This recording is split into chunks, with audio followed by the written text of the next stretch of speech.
Mga kaparokya, kahapon po ay binahagi ko sa inyo ang TV ratings ng dalawang bigating noontime show dito sa ating bansa, ang Eat Bulaga at Eat Showtime. At dineclare po natin na nagwagi po ang Eat Showtime sapagkat nakakuha po sila ng mataas na ratings kung saan sila po ay may 9% at ang Eat Bulaga naman po ay may 3.8%. So dito sa araw po ng Sabado, October 12 ay angat po ng 5.2% ang noontime show ni Vice Ganda against sa noontime show ng Iconic Trio.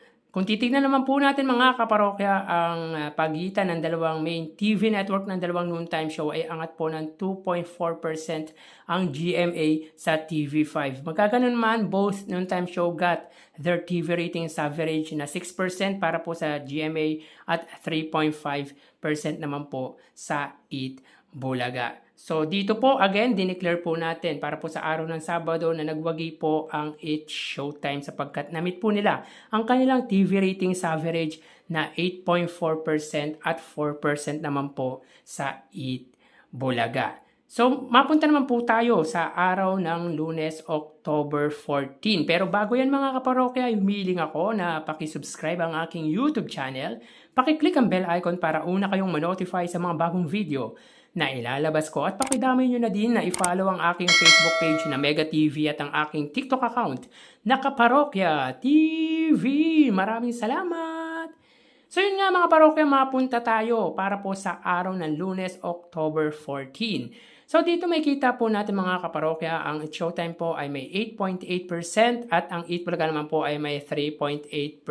So as usual, mga kaparokya, kung sino po ang siyang nakakuha ng kanilang TV ratings average ay siya pong nagwagi. So, makikita po natin dito na ang Eat Showtime po ang siyang nakakuha or nakamit ng kanilang TV ratings average na 8.4% at ang Eat Bulaga po ay hindi. So, nabawasan po ng 0.2% ang Eat Showtime mula noong nagdaang Sabadong ratings kung saan nakakuha sila ng 9% at ang Eat Bulaga naman po ay na-maintain lang po sa TV ratings sa 3.8%.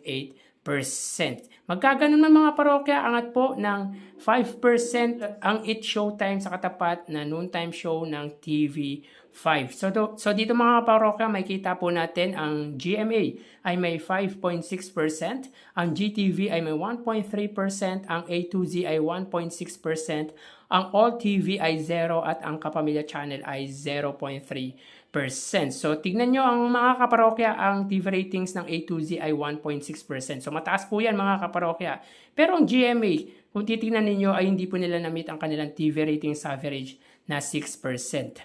So, again, dito mga kaparokya, tanging ang GTV, A2Z at Kapamilya Channel lang po ang nakakuha ng kanilang TV ratings average at ang GMA at All TV ay hindi.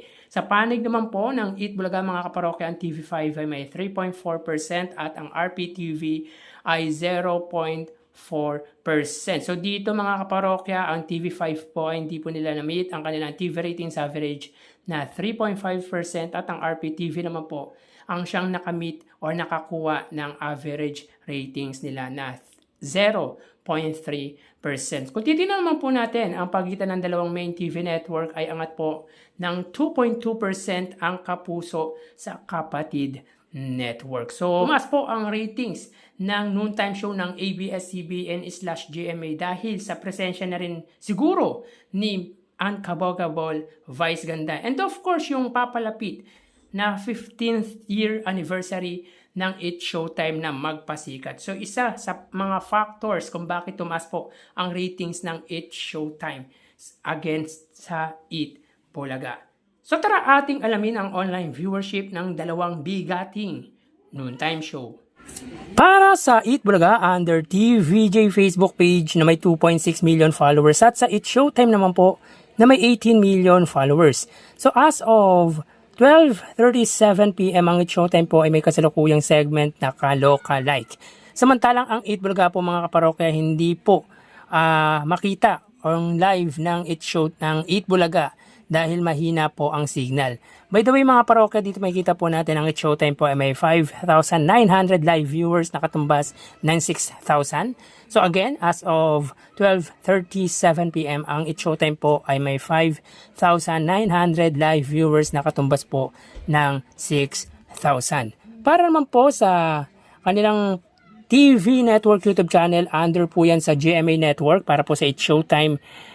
Under sa GMA Network YouTube channel na may 36.8 million subscribers. At para naman po sa Itbulaga, under TV5 Philippines na may 2.06 million subscribers. So as of 12:38 PM ang It's Showtime po under GMA, sila po ay may 14,000 live viewers. Ang Itbulaga naman po under TV5, sila po ay may 38 or 39,000 live viewers. So again, as of 12:38 PM ang It's Showtime under GMA Network, sila po ay may 14,000 live viewers. At ang Itbulaga naman po, sila ay may 39,000 live viewers. So mapunta naman po tayo sa main YouTube channel ng dalawang noontime show para po sa It's Showtime under ABS-CBN It's Showtime na may 2.4 million subscribers. At para naman po sa Itbulaga under Itbulaga TVJ YouTube channel na may 1.13 million subscribers. So as of 12:39 PM ang It's Showtime, sila po ay may 62 or 63,000 live viewers. At ang Itbulaga naman po, sila ay may 91,000 live viewers. Again, as of 12:39 PM ang It's Showtime po, sila po ay may 63,000 live viewers. At ang Itbulaga naman po, sila ay may 91,000 live viewers. So bali ang total na nakuha ng dalawang noontime show ay, mga kaparokya, bago natin bigyan total live viewers ng dalawang noontime show ay humiling ako na pakisubscribe po ang aking YouTube channel. Pakiclick ang bell icon para una kayo ma-notify sa mga bagong video na ilalabas ko. At pakidamay nyo na din na i-follow ang aking Facebook page na Mega TV at ang aking TikTok account na Kaparokya TV. Maraming salamat! So bali ang total na nakuha po ng It's Showtime ay 83,000 viewers. 6,000 po para sa kanilang Facebook Live, 14,000 sa TV Network YouTube channel at 63,000 naman po para sa kanilang main YouTube channel. Ang Itbulaga naman po ay may total na 129,000 live viewers. Ang kanilang Facebook Live po ay wala dahil mahina po ang signal, so bali 0 po ang kanilang live or number sa Facebook. Sa TV Network YouTube channel ay 38,000 at sa kanilang main YouTube channel ay 91,000 live viewers. So again, ang It's Showtime po ay may 83,000 total live viewers at ang Itbulaga naman po ay may 129,000 total live viewers. Yan po lumalabas sa kanilang online viewership as of 12:42 PM. At mamaya ho magbabalik pa po tayo sa ikalawang bahagi ng ating online viewership around 1:30 to 1:40 PM. So magpapaalam po muna pansamantala sa inyo mga kaparokya. Magsiingat po tayo. Thank you and God bless.